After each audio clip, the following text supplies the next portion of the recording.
আমার সোনা, আমার মোনা। তোমার পছন্দ হয়নি? চিকেন চোখাটা পছন্দ হয়নি? ডিম খাবে? এই যে তোমার জন্য ডিম এনেছি।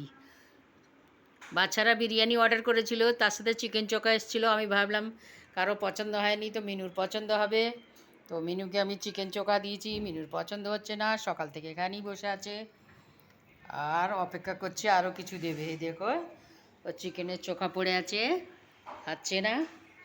এখানে ওকে আর একটা বাটি আছে, আমি ওইটার মধ্যে ঢেলে দেবো। এই যে নাও ডিম খাও, ডিম ডিম দিয়েছি। যতক্ষণ না ভালো খাবার পাবে এখানেই বসে থাকবে দরজার মধ্যে। চলো খেয়ে নাও, খাও। চ চ ডিম খাও, ডিম খাও, ডিম খাও, ডিম খাও। চিকেন চোখা পছন্দ হচ্ছে না, ডিমটা খেয়ে নাও। খাও খাও খাও খাও, ভয় পাচ্ছে, পার্সেল এসছে পাশের বাড়ি। খেয়ে নাও। Bye bye.